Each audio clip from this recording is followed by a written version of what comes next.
Do you ever get in kind of a long-term, long-form email back and forth scenario with your clients? Happens probably more often than we think it does.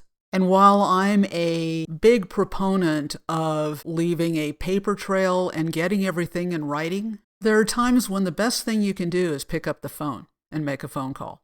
So I want to talk about that and other client relationship builders. I'm Alva Lynn Lundgren. Welcome to the show. This is the Freelance Road Trip Podcast. We're located at the intersection of inspired creativity and common business sense. And we talk about everything that they don't teach you in design school, but should if you want to be an independent creative. I'm founder of Freelance Road Trip, which is an online instructional program designed to help you shift your freelancing into high gear without stalling out by teaching you necessary business practices that you blend with your creative understanding so that you can make a living doing your creative work, doing what you love. I'm also founder of Alva Lynn Creative, which is my brand strategy design consultancy. That's where I design, influence, and draw attention, meaning I help businesses, organizations, and authors build their platforms and sell their stuff by using my 4-part branding framework. So if you don't know me, a little bit of background on me, when I graduated from an elite design school, I had my portfolio and no idea what to do with it. And over the years, I made my way through many potholes, roadblocks, detours to grow my business into a successful enterprise. And I now teach my fellow creatives how to do the same. I created Freelance Road Trip out of my own experience to help other creatives navigate smoothly and avoid the problems that I ran into. One thing I discovered was that the problems that I faced are common to freelancers everywhere, and people still experience them because they don't know. You've most likely experienced them as well. But with knowledge and the confidence that comes with that knowledge, you can power through and perhaps even sidestep many problems altogether, because problems will hinder you. They're always going to be there. You're always going to run into them. We talk a lot about the ones you can avoid and how to overcome the ones you can't. So here in the Freelance Road Trip Podcast, I share proven strategies and practical answers to transform your creative drive into a thriving independent business so that you can accelerate your creative and your material growth. And whether you're just starting out or you need a tune-up, if you're a creativepreneur who wants to build a business and life doing what you love because working for someone else just isn't your thing, you're in the right place. Welcome. Thanks for joining me. This is show 117, and of course the show notes are at freelanceroadtrip.com/show 117. Communication is the foundation for any relationship that is going to succeed. And the same is true in business as well as in your personal life. Communication is key, but in business, you want to communicate well, the right way, for the right reasons. And there's certain things you don't want to communicate. For instance, you never want to communicate to a client that you have no experience drawing avocados or something like that if the client's requesting you to draw them an avocado. I highly recommend keeping written records of all discussions, keeping all your email correspondence, screenshotting your text messages and things like that, because it's a track record. It's a paper trail you can refer back to when something comes up. And often with email, we can get back and forth in these long correspondences. And in one of those recent back and forth written conversations in my email inbox with a client, I realized that the best thing to do was not try to explain in writing, but to actually pick up the phone and call the client. And so I called them and I said, "So what's up? What's the reason for this concern at this point?" And we talked about it. One of the things about actually having a conversation, whether you do it over the phone or in person or in a Zoom call, is that you have the tone of voice. You can read the body language if you're in visual contact. You can hear the cadence of the speech. You can hear the concern. You can hear the question. You can hear the frustration. You can hear the fear, like, this one was I don't know how to do this. This incident that I'm referring to, the client was unsure about something. So spent probably the better part of an hour, maybe closer to an hour than to a half hour, hashing it out, looking at options, talking things through. And we came to a conclusion that the client was comfortable with. And so they went their way and I went my way. And what did I do next? I followed up with an email. And in the email I said, hey, client, this is my understanding of what we talked about. You had stated that this was your concern. We looked at several options. We looked at the pros and cons. We talked about this. We suggested that. And this is the conclusion we came to. And this is your next step. And this is my next step. And then I invited the client to hit me back with any corrections or changes to that. And I sent that email the next day. I didn't wait too long. I actually drafted it soon after we talked, and then I sent it the next day. Sidebar, one of the things I've learned that if you're emailing your client at 10:30 at night, they're going to email you at 10:30 at night, and they're also going to text you at 10:30 at night. So set your boundaries in terms of when and where you are going to allow yourself to correspond, because your client will correspond or respond in kind. Okay, that's the end of the sidebar. So like I said, for the same reason that you have written contracts and written proposals, and you use change orders when things change within the project while you're in the middle of the project, you still get everything in writing when you're corresponding. During the conversation, during any conversation with your client, take notes on the pertinent issues.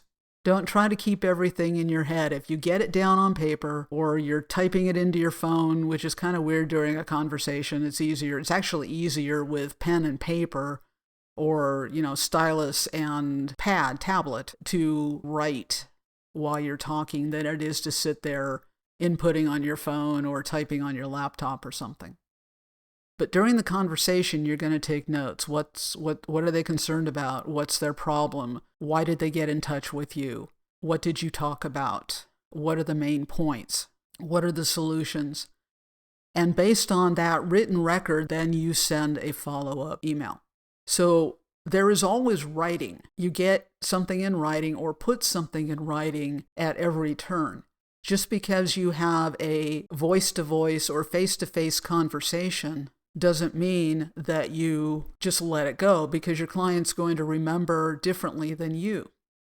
You want to be on the same page with your client, and you want to make sure you have the right understanding. You also want to make sure they have an accurate understanding. And really, the only standard for accurate understanding is what's written. And certainly you can have arguments about that, but the point is to make it clear. Summarize or recap the conversation. You list any next steps or action items, and you give due dates so you know when to follow up if there is any follow-up necessary. So when things get complex, it's very useful to pick up the phone and talk person to person. That humanizes the whole relationship to a great degree. You're connecting human being to human being, and you're connecting in a respectful way, because picking up the phone and calling the client to talk about what they've emailed you about shows concern and care and even empathy. And it helps you build the relationship. You're connecting to a greater degree than just correspondence, written correspondence, which can be seen as impersonal. So when you pick up the phone, it becomes personal. Another thing about email correspondence that I think is important is that you keep it to the point. And that means you're succinct. You don't include a lot of fluff. Email correspondence for business should be explanatory, somewhat didactic, informational.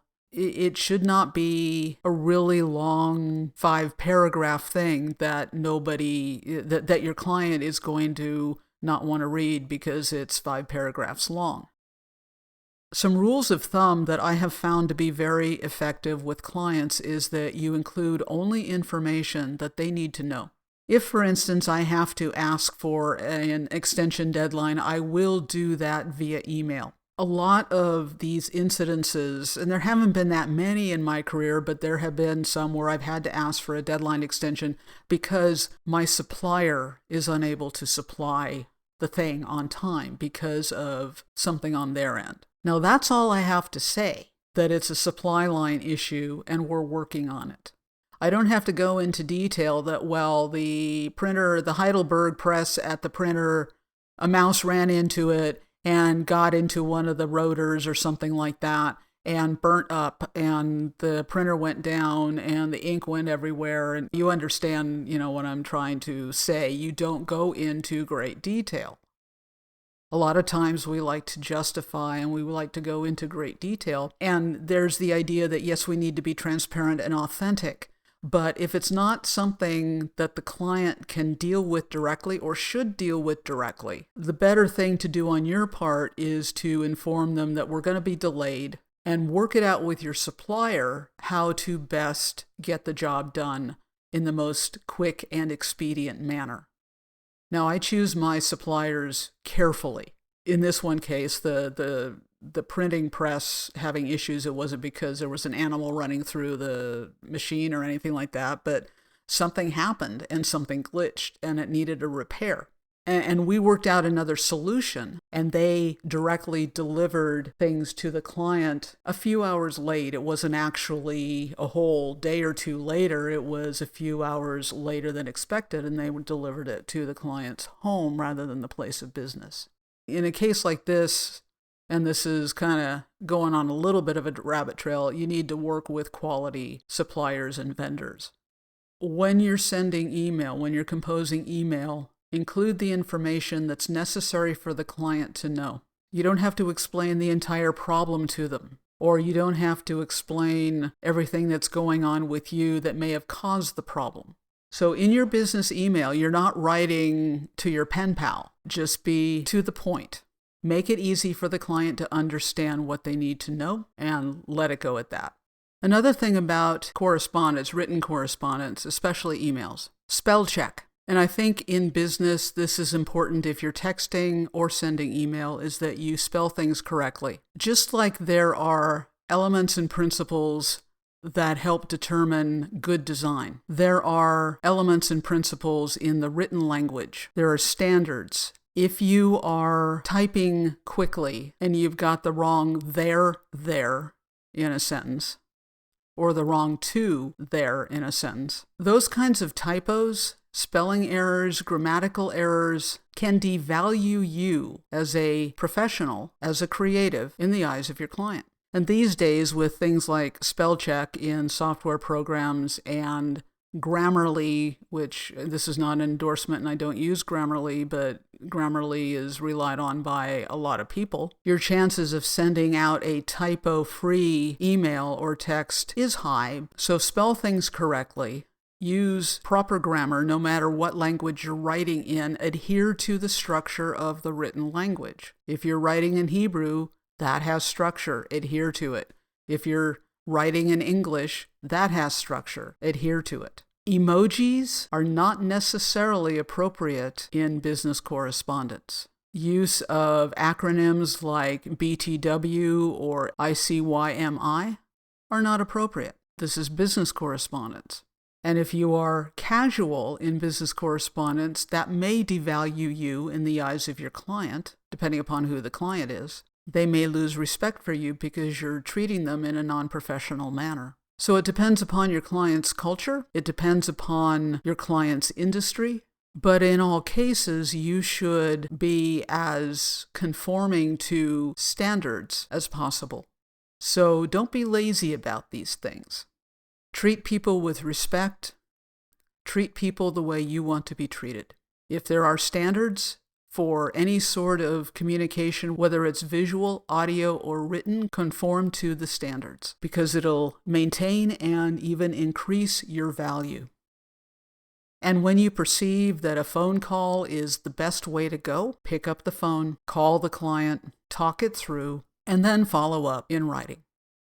Thanks for joining me. This has been the Freelance Road Trip Podcast, the intersection of inspired creativity and common business sense. so that you can accelerate your freelance business. It's where you get the street smarts they don't teach you in design school. The show notes are at freelanceroadtrip.com/show 117. That's 117. Connect with me on Instagram at Freelance Road Trip and also at Alvalin Creative, and follow me on Twitter at Freelance Trip. And if you want to connect with me directly about guiding you in launching or tuning up your creative freelance business, why not book a pit stop one-on-one coaching session with me? Go to freelanceroadtrip.com/coaching. And may you prosper in all things and be in health as your soul prospers, and I'll see you on the road.